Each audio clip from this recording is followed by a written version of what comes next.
What's up, everybody? So in this video, I woke up pretty early to go to an Amazon return store. I probably woke up around 5:20 a.m. and I'll show you what happened throughout the video. So before I kick this video off, I just want to explain how the Amazon return store in our area works. And for those of you that are kind of unfamiliar with the Amazon return stores, these stores just buy a bunch of Amazon returns and then they place them in bins, and then the public just goes through the bin, sift through, and this is typically how it goes. Like with our store on Fridays, any item in the store you find is $7. So it doesn't matter if it's an iPad, a laptop, or even if it's just a plastic cup, it'll be $7. And then Saturday they drop it to $5, and so on until Wednesday it's 50-cent day. Thursday they shut down to restock, and then Friday they start this process over again. So on Friday, they do something a little special because it gets so crowded. At 6 a.m., they start handing out tickets to get in line for when the store actually opens at 9 a.m. So this Friday, I woke up at like 5:20 a.m. so that way I could be at the store a little bit before 6 to pick up a ticket. And this is the first time I've ever gotten there that early. I've gone to this store on Fridays before, but maybe like around 8:30 before the store actually opened up. But this is the first time I decided I'm gonna go extremely early to get a ticket and then come back to the store at 9 a.m. And typically, like once they open the store, they'll do restocks about every hour. So every hour they'll drag out maybe like 5 new bins, and then everybody crowds those bins hoping to get like something nice, something new that isn't there already, right? So this is what happened to me, and here you go.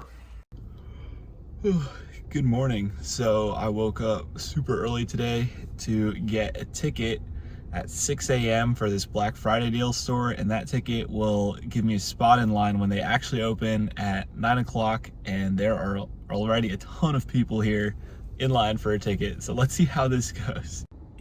As you can see, 5:50. There's already a decent amount of people out there. Man, I think even with me coming this early, I'll still be like 30th to get through that door when they open at 9 a.m.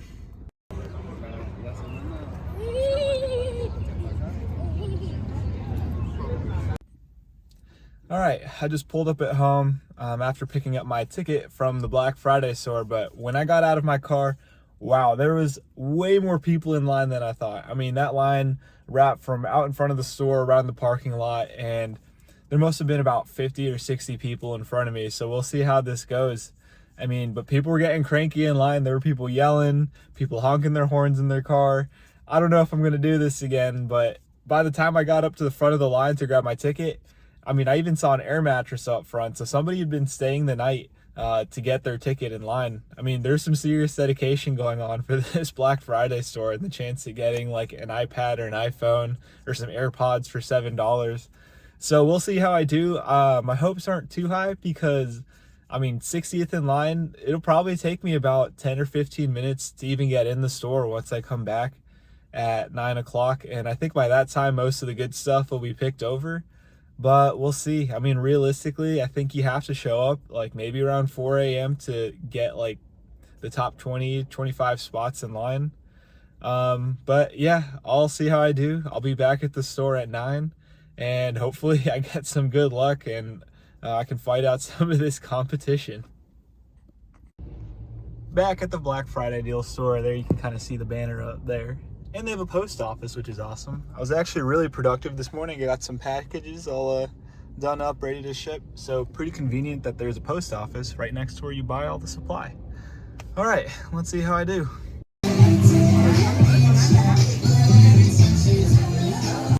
So it's a little later in the day, but I'm back at the house and I'll show you what I got. I didn't pick up that much stuff. I kind of just went in the Black Friday store, picked up a couple of things, but it was so crowded to where I was just like, I'm gonna just find a couple things and get out of here. I'm kind of like not really feeling like dealing with the crowd, but here's what I got.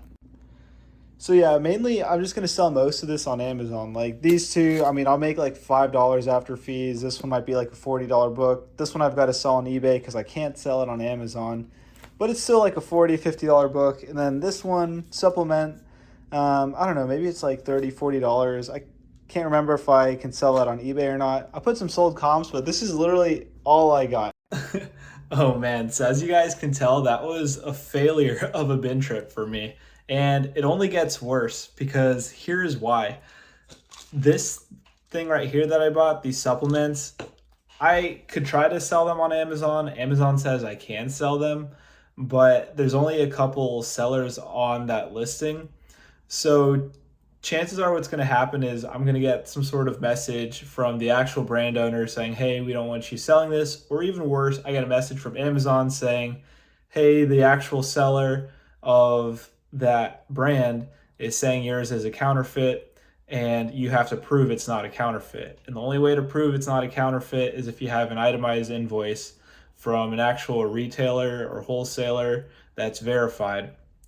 And that bin store's receipt is not going to be good enough. I can tell you that. So maybe I can sell it on eBay, make a couple dollars. It might not even be worth to list it, honestly. I guess I'll figure that out later. And then the next bust is this. Not a total bust, but I'll explain what happened. So when I was in the bin store, I scanned it on the Amazon seller app. It said I could probably make about $5 or $6. Typically, I wouldn't take items with that low of a return, but because that book is like in the top 100 books, I figured, okay, like it'll sell quick. It's easy money. It's quick cash. Why not? A couple days later, I scanned the book again to send it into Amazon, and Amazon has gotten on the listing and they're now selling that same book for $9. I think when I scanned it in the store, it was probably scanning around 19 or 20. But now that Amazon's dropped the price of the listing, if I sent it in, I wouldn't make money on it because I paid $7 for it, and after fees and everything, I would make $2 from Amazon. But here's my plan is I'm actually going to still send it into Amazon. I'm going to put my listing at like 1950, 1995. Since this thing is such a good seller, I'm going to assume Amazon's going to run out of copies again, and they'll eventually go to my listing, and I will have the buy box for a little bit, and I can sell my copies. So I think that'll work out because it is such a good seller on Amazon. So I definitely need to redeem myself because I probably will only profit about $60 from this bin trip. And that's borderline worth the time it took for me to wake up early, grab my ticket, go back to the store later, spend the hour in the store, and then spend a little bit of time to list these on eBay and Amazon. But yeah, that's kind of like an oddball experience. It's actually the worst trip I've had to the bins. When they first opened a few months ago, I mean, I could go in there on a Friday around 8:45 pretty easily. I'd grab my ticket, go into the store 15 minutes later, and I could easily find, stuff that would profit me about $800 from the trip. Um, but I mean, it's not like that anymore. The store's done very well at advertising themselves and kind of getting their social media presence better. So there's a lot more resellers, a lot more people just looking for personal items and kind of those big ticket items. And also, like, I really look for the smaller items because I don't have a lot of storage space. And I could probably pick up other items that the bin store had. They just be bigger, bulkier. And I mean, I'd be making like 10 to 15 bucks off each. So I don't really want to take up space in my house for something that might take a while, might sit there, and I'd only end up making 10 or 15 bucks off of it. So that's kind of another thing I have to consider is space because I just don't have a lot of it. But anyway, here's a couple tips for the Amazon bin stores. First tip, if you really want the cool stuff, just get there super early, possibly camp it out because that's what the people who got in there first were doing. They were camping out there since, like 7 p.m. on Thursday, so that way they could get their ticket as soon as possible when the store kind of did their soft opening at 6 a.m. to give out tickets. But if you're like me and you don't want to do that, here's the next tip is going on a Saturday. It's way calmer, way easier. When you go on a Saturday at 9 a.m., there was like 10 to 15 people in line at my store. That's what I've been doing the last few weeks just because I like the easier pace. I usually have more time to look. There's less people scurrying around, so I can like sift for things a little better. And I guess like my next tip too here is, you don't have to be chasing those big ticket items like the iPads, the laptops to make a good profit at these stores.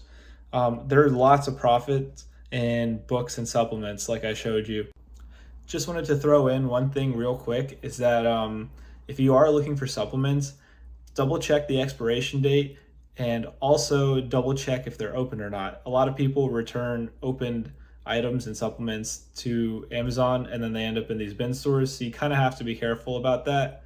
Also, if you're planning to sell Amazon FBA, I think the rule is it has to at least make it the life expectancy of the product plus 90 days. There are supplements that you can get, on a $5 day that'll sell for 80 to 90 bucks.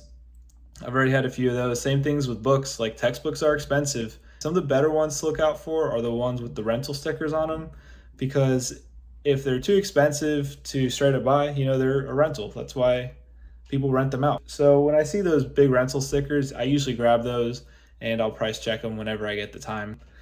But yeah, that's pretty much what I got for you. I'm definitely gonna try to make a video redeeming myself because this was a pretty bad trip. So I'll show a video of me going in on Saturday, and we'll see if I can do much better. Hopefully I can. Thank you for watching though. If you like this content, please like the video, subscribe to the channel, leave comments with what you guys are finding at the bin store. Are your bin stores as crazy as the one I'm going to? But yeah, thank you so much, and I will see you on the next video.